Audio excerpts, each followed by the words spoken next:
All right, remember what we're doing is reviewing for this first morning session test. The test is going to cover just the basics of taxonomy, which we'll go over right now. Some stuff about bacteria, viruses, and protists. So with the taxonomy stuff, first of all, just know what taxonomy is, that it's about classifying things. Maybe the most important thing to know about taxonomy is that today it's based on that. It's phylogenetically based, which means things are put into groups today, put into clades, based on evolution and genetics.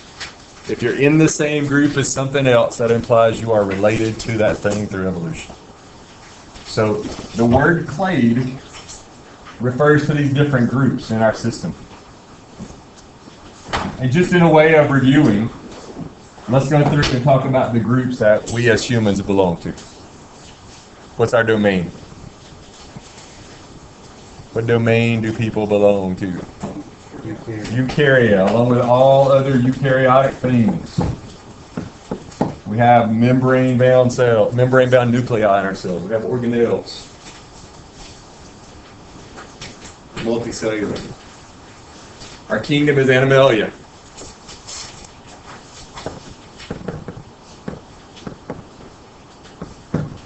What's a phylum? Chordata.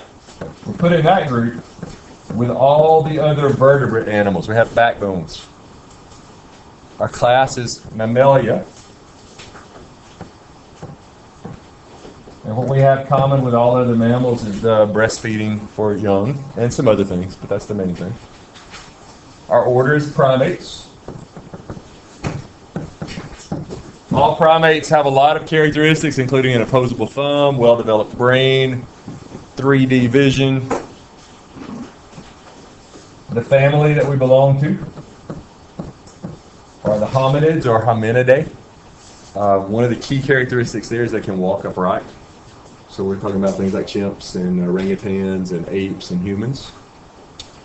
Our genus is Homo, meaning man, and our species, sapiens.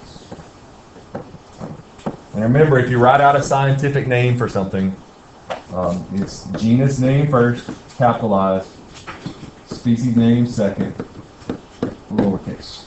And typically if you're handwriting, you're going to underline it. If you're typing it, you're going to put it in italics. Remember, there are three domains, the biggest group. And those three domains are archaea, eubacteria, and eukarya. So there's two prokaryotic domains, these two, and one for all eukaryotes. So that includes everything from plants and animals, but also the protists and the fungi, all go in this group.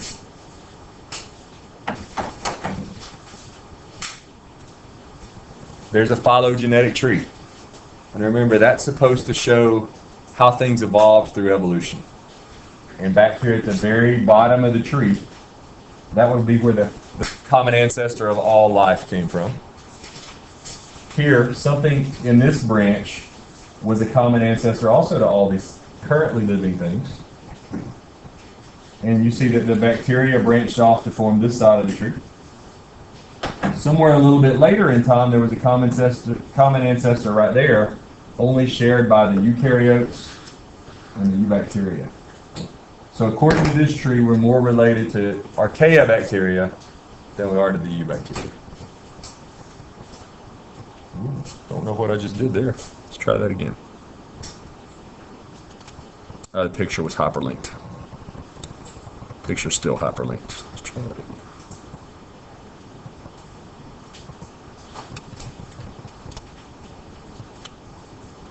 All right, so let's remind ourselves a little bit about bacteria first. Normal bacteria is called eubacteria, true bacteria. They're made of prokaryotic cells. They have DNA. It's usually just a single loop of DNA, a single circular chromosome floating around in what's called the nucleoid region. It's not separated from the rest of the cell by membrane. They don't have any membrane-bound organelles, which means that cell has to do everything. It's not specialized. The work doesn't get divided.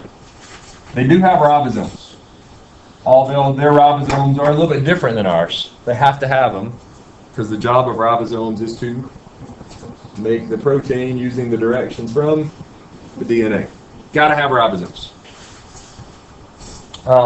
Bacteria, at least eubacteria, have a cell wall made out of a substance called peptidoglycan, which is kind of unique to bacteria. And remember, the main purpose of that cell wall is to protect them from bursting when they're in what kind of solution? Hypotonic, right? So water would be going in. They also, a lot of them have what's called a glycocalyx or a capsule, which is kind of this mucus coat outside the wall. And that's to help them not what? Dry out. It also may protect them from immune systems of host cells that they're living inside. Remember that some of them have these things called pili, which help them attach to surfaces, or maybe to each other, and do what's called conjugation, where they can swap extra pieces of DNA. Even though they only have one main chromosome, they do have some tiny extra loops of chromosomes, or extra loops of DNA, I should say. And those are called plasmids. And when they conjugate, they hook together and they swap those. And the purpose of that is so that their species as a whole will have some like genetic variation, some variability. Because most of the time they don't reproduce that way. Most of the time they reproduce through binary fission or prokaryotic fission, which is asexual. And what's the benefit of asexual reproduction? It's fast. It's cheap in terms of resources. You don't have to use energy to attract a mate or keep a mate. It's fast and cheap, essentially. But the downside of it is what? No genetic variation. The shapes of bacteria are usually either spherical. What's the word for the sphere-shaped ones? Coccus. Or they can be shaped sort of like a capsule or a ride. That's called bacillus. Or they can be kind of spiral shaped. Spirillum. Some bacteria make these things called endospores. When the environment gets bad, they make this thick coat around their chromosome, and the rest of the cell dies. But when the environment gets better, what happens to that chromosome? It regrows the cell. So it's hard to kill them. It makes them resistant to environmental death, essentially. There's a whole host of diseases caused by bacteria, and we all know about some of them. We've all had some of them. Thomas, one of those is tetanus. Remember that. Thomas missed a trivia question the other day at El Monte about that. I happened to be there at the same time. Strep throat, syphilis, pneumonia, several bacterial diseases. If you have a bacterial disease, what do you treat it with? Antibiotics. But remember, even though they cause disease, they have far more positive roles than negative ones. Probably their most important role is decomposing things, recycling minerals like nitrogen, phosphorus. Some of them also do nitrogen fixation, where they take that triple bonded into and convert it either into ammonium ion or nitrate ions, which things can use, like plants and animals. I'll leave it there other than just a brief mention of these things. If something is anaerobic, what are we saying about it? It uses oxygen to do cellular respiration, and therefore to make ATP. If something is an obligate anaerobe, that means it does respiration without, guess what? Without oxygen. And if something's facultatively anaerobic, that means it can switch. It can be aerobic or it can be anaerobic. It can do either one depending on what's going on in the environment. So bacteria are pretty adaptable when it comes to their type of reproduction or type of respiration.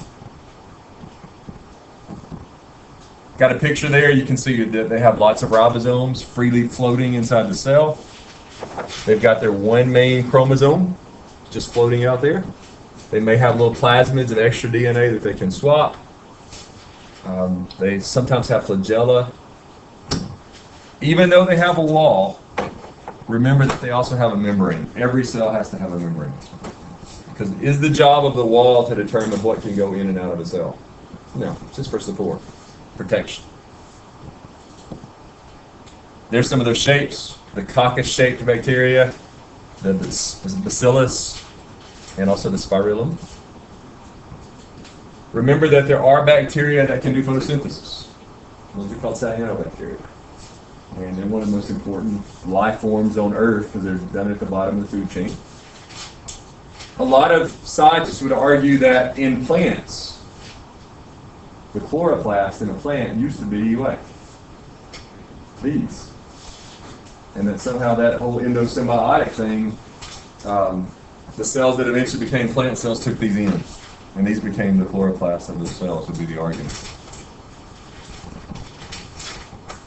All right, also archaea. Let's talk about them for a second. Now the name means old, right? And at first, when they first discovered archaea, scientists thought these were probably closely related to the first living things. But that phylogenetic tree we looked at a few minutes ago, is that still what they're thinking?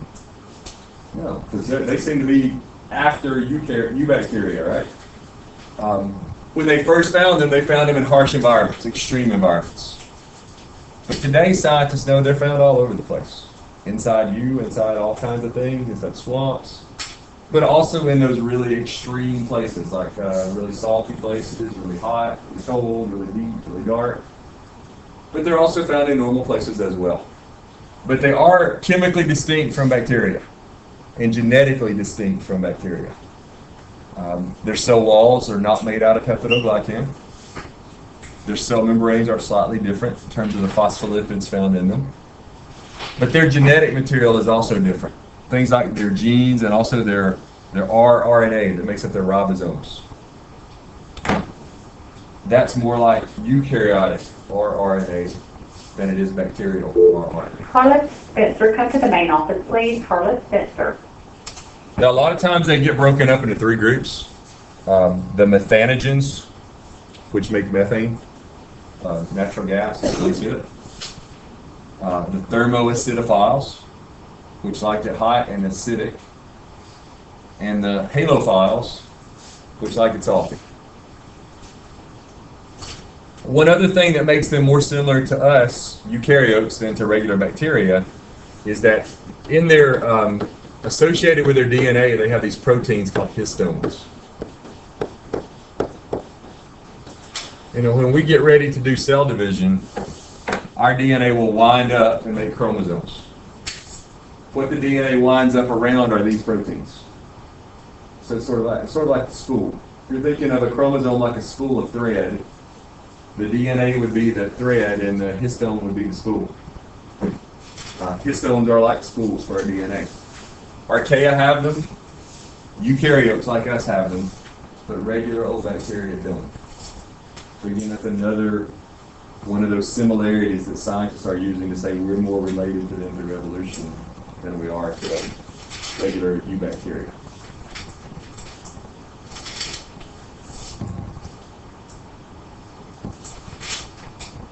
So again, similarities and differences between the two. Similarities, they're both prokaryotic, archaea and eubacteria, which means they don't have an enclosed nucleus or organelles.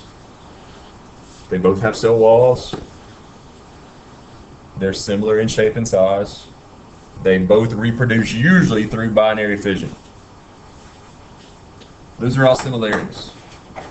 But in terms of differences, cell walls are made differently. Eubacteria have this stuff, archaea don't. The archaea ribosomes and rRNA are more similar to eukaryotic than to prokaryotic, to bacteria. The eubacteria can make endospores, and those are hard to kill. Archaea, that's not true. And the archaea, there are no known archaea that make people sick. All the disease-causing bacteria are regular eubacteria. Didn't put the histone thing up here, but remember archaea have histones like eukaryotes. Eubacteria do not.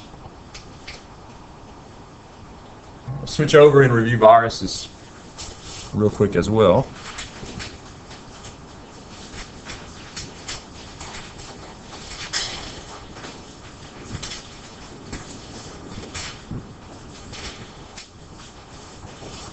All right, so the word virus actually means poison. And that's a good word for what they do. A good definition of a virus is what we saw up here last time, obligate intracellular parasite. It has to be inside a cell, and once it gets inside, it damages that cell while it itself benefits. So it's a good description of what a virus is, an obligate intracellular parasite. Maybe the most simple kind of virus is a kind of virus called a bacteriophage. And we know that word actually means what? Bacteria eaters. They don't actually eat them, they just burst them. But all viruses are made out of a coat, made out of protein. It's called the capsid. And a core of nucleic acid, either DNA or RNA. One or the other, not both. Some of them also have this thing, almost like a membrane around themselves. It's called the capsule. And a lot of people compare that to like the Trojan horse. That capsule around the virus to a cell looks sort of like another cell. It looks like a membrane. And it's a way that the bacteria, the virus rather, sometimes can sneak past an immune system and get into an organism. But remember that viruses either have the DNA or the RNA. RNA viruses we're often going to call retroviruses. Because what do scientists think the first genetic material on Earth was? RNA. Now, they're the one thing on Earth that doesn't follow the whole central dogma of genetics. DNA, transcription leads to mRNA, translation leads to proteins. They have to have an extra step. And that step is where they take their RNA and convert it into DNA, and then they go that way. So they do reverse transcription, which is what this process is right here. And that's kind of tricky because it often leads to what? Mutations. And it makes those viruses hard for us to deal with because they're constantly changing. And our immune system is constantly having to find new ways to fight them. It's hard to make a vaccine against them as well. Remember that the way viruses infect you is through something called the lytic cycle. And we want to look at what that looks like. Here's the lytic cycle. It's the life cycle or infection cycle of a virus. They first attach to a cell. And usually they're attaching to some kind of receptor. The next thing they do is they penetrate the cell. They inject either their DNA or if it's a retrovirus, their RNA. The next thing that happens is biosynthesis. The cell that they've hijacked becomes like a virus factory. And they start making virus parts, protein coats and genetic material. Next step, maturation, those parts get put together. And finally, release, or sometimes this is called lysis, because typically they're just going to burst their way out of the cell and kill the cell. That's the lytic cycle. It's when it's doing damage, killing cells. Remember that there are some viruses, though, that go through a sort of a separate but related cycle. Lysogenic. And in that case, the genetic material from the virus actually gets integrated into the host cell's DNA. So that every time that cell divides, the virus DNA gets copied. And right now, that's not causing any symptoms. But if something happens to this host cell's immune system, the virus will jump back into the lytic cycle and start causing problems again. So diseases like chickenpox, herpes, the STD, the symptoms come and go. And it's oftentimes because the virus is jumping from a lytic to a lysogenic and back and forth. So a couple other terms and facts to be familiar with. There are a lot of virus diseases. Things like smallpox, polio, HIV/AIDS, the flu, the cold, Ebola. All those things are virus-caused diseases. And most of the time, what is the treatment the doctor should give you for those? Go home, go to bed, drink some fluids, hope your immune system pulls you through it. Because antibiotics do not work against viruses. So what does an antibiotic mean? Becky Sims, please go to Miss Squire's room. Becky Sims, please go to Miss Squire's room. The word antibiotic literally means what? Against life. Well, guess what? Viruses aren't life. They're not alive. Antibiotics won't work against them.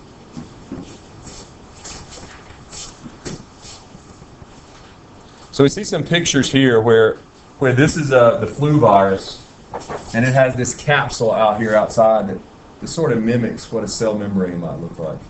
We said think of it sort of like a Trojan horse. It's a way for it to sneak past your immune system sometimes. Some terms to know. A pathogen is anything that can make you sick. Normally we think about bacteria and viruses. But what are other human pathogens besides bacteria and viruses? What are some other things that can make you sick? Other germs. What are other germs besides bacteria and viruses? Fungi, worms, certain protists like amoebas can make you sick. They give you dysentery. Saw another story in the news the other day about the brain-eating amoeba. Anybody catch that? On CNN. There was some place in, I think it was India, where this brain-eating amoeba was actually in their water supply. And they were cautioning people not to bathe in the water from the water supply, at least not to get it in their nostrils. Because these amoebas could swim from the nostrils into the brain and destroy the brain. Scary stuff. Scary stuff. An epidemic is, what? What is an epidemic? An outbreak in a local area. We might have a flu epidemic in Huntsville, Alabama. Whereas a pandemic is worldwide, like the HIV pandemic or the 1918 flu pandemic. And one other thing that I'll mention, and we'll talk about this more later, transduction. This is, I'm not sure we talked about this in the last study session. This is when a virus can actually transfer genes from one organism to another. Because that's kind of the way it works, right? It inserts its DNA into your DNA in certain cases. Certain virus infections can change your DNA. The process that does that is transduction. Scientists are trying to use this ability to cure genetic diseases. For example, cystic fibrosis is one we talked about. It affects mostly what part of your body? Mostly your respiratory tract. And it makes you make this really thick mucus. It's caused by a single gene malfunction. And what scientists are trying to do is they've taken cold virus, which has evolved to affect what part of your body? The respiratory tract. And they've engineered this cold virus with the gene to fix the problem. And they've taken out the genes in the cold virus that normally make you sick. And they'll give this to a person with cystic fibrosis in like an inhaler. So they're basically breathing viruses in. And the idea is that those cold viruses infect the cells of the respiratory tract and inject the good gene. And it'll go through and correct the problem. So that's called gene therapy. It's still really experimental, sort of in its infancy. But eventually, viruses may actually be the way to cure us rather than to kill us. We may use their machinery against them in one way or another. It's pretty cool stuff.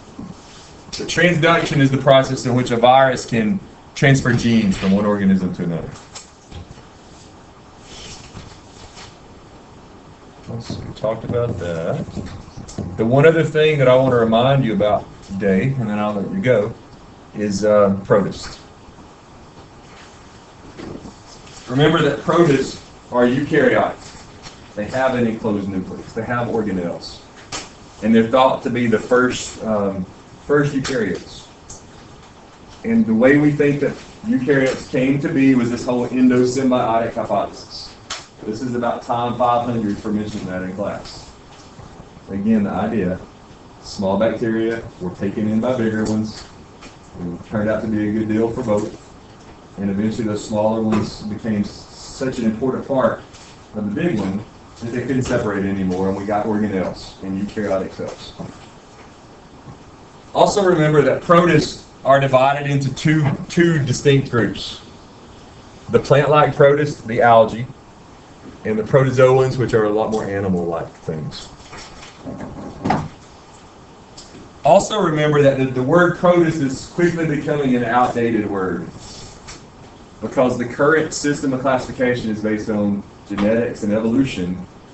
And what are they finding out the more they study protists? Yeah, they're not very related genetically or evolutionarily. So slowly those things are being put into different groups other than the kingdom Protista, which is becoming extinct essentially. Protist, always, the kingdom was sort of thrown together because these things didn't have a whole lot in common. Most of them are single-celled. Most of them are eukaryotic. That's about all they ever had in common in the first place. Some were autotrophic, some were heterotrophic, some had a cell wall, some didn't. So they didn't have a whole lot of similarities to begin with. When we do talk about protists as a group, though, the protozoans tend to be grouped based on how they move, and the algae tend to be grouped based on the pigments, the photosynthetic pigments that they have. Also remember that algae are really important because they make up a big part of the phytoplankton, the plant-like plankton, the bottom of the food chain. And in addition, they can go through blooms when they grow really fast, usually in response to what nutrients? Nitrogen and or phosphorus, the T instead of the K. Which usually get into bodies of water because of some kind of human activity, like fertilizer runoff or septic tank runoff, that kind of thing.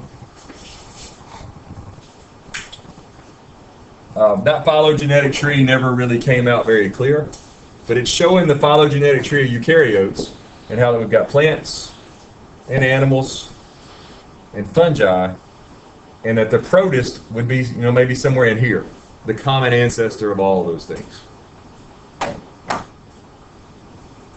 That's hyperlinked also.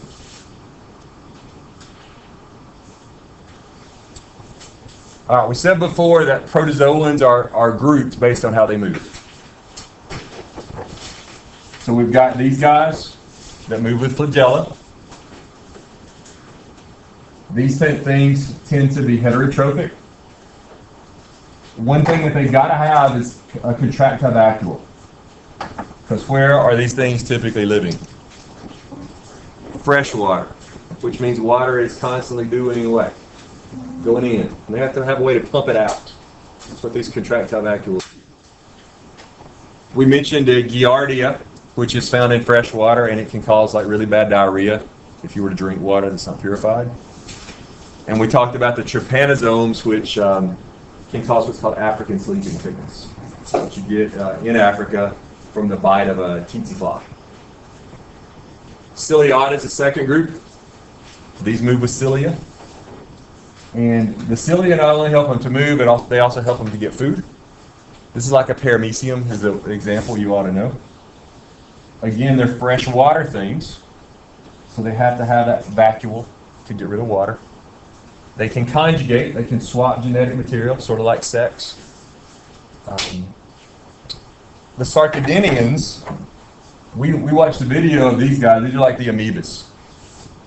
And they move with pseudopods, sort of like a blob almost. And remember that the way they feed is by phagocytosis. They surround and engulf large particles, solid particles. And after they engulf it, how do they digest it? Put it in a vacuole, stick the lysosomes on it, release enzymes into it, and then break it down through what process? Intracellular digestion. The last group, the sporozoans, have evolved to be non-modal. even though they're thought to be the most evolutionarily advanced protists. The reason they're so advanced is they've evolved these complicated life cycles where they're living in multiple host cells. And the example of this that you want to know about is this thing right here, which lives in what hosts? Mosquitoes and... Yeah, but what other hosts? Mammals. And it causes what disease? Malaria. It's got two hosts, complicated life cycle. It doesn't cause much damage to a mosquito, but when it gets into like a human host, what two places does it cause some serious damage to? Your liver and your red blood cells. It makes you feel really anemic, really tired. And that's why if you started reading the Hot Zone, which I hope you have, because that report's due pretty soon, when the first cases started showing up, they thought the people had what? Malaria. Turns out they had something way worse than malaria. That malaria is pretty serious on its own. All right, the last thing that I want to mention, and I don't know why it's not on there, are the algae. And remember, those are plant-like protists, classified based on pigments, photosynthetic sunlight absorbers. The Chrysophyta, the golden algae, have this pigment called fucoxanthin, which is sort of brownish yellow. What's important to know about these guys is they are at the bottom of the food chain. If they die, everything in the ocean's gone pretty much. They're the base of the food chain in the marine environment. Another cool thing about them is they have these shells made out of silica, which is basically just a simple form of what? What's silica? It's like glass. So all those glassy particles you see in like sand, this is where they came from. Also, the video we watched about this talked about this. The stuff in your toothpaste, the grit in your toothpaste, shells of these things. Diatoms. It's called diatomaceous earth. Helps to polish your teeth. Second group, Pyrophyta. The fire-like plants, or fire algae. They're also important down there at the bottom of the food chain. A lot of them can do bioluminescence, which means they can glow. And the most famous one of these guys is this dinoflagellate, which can cause what's called the red tide. When it goes through a bloom, the ocean basically becomes red. And the bad thing about that is they're pretty toxic, and that they'll kill off fish and other things. But in a food chain, what tends to get affected the most by poison? The things at the top. Because they're eating lots of things that only took in a little bit of poison themselves. And that poison tends to get stored where in something's body. Once it goes in, it usually doesn't come out. It usually gets stored in your fat. And if you eat 10 things with just a little bit of poison, now you have 10 times as much poison as each one of those little things you ate have. And that's called bioaccumulation or biological magnification. That's why when DDT was a common pesticide, what things got affected the worst? Birds and fish, even though we were trying to get rid of what? Insects. And then the very last group, Euglenophyta, the Euglenas. These things are cool because they're sort of like a blend between plant and animal. When there's light, they do photosynthesis. And they're happy with that. They even have a little eye spot that shows them where the light's at, so they can go to it. But if there is no light, they start eating, and they become heterotrophs, more like an animal cell. Since they live in fresh water, they too need that contractile vacuole to protect them from osmosis, from exploding. There's a couple of pictures, and then we'll call it a day. There's the diatom, the one with the glassy shells, bottom of the food chain. Here's the dinoflagellate that causes the red tide. The euglena, kind of part plant, part animal. There's our amoeba. And lastly, paramecium. Good place to stop. test will be on this stuff Monday for A people and Tuesday for B people. Cool.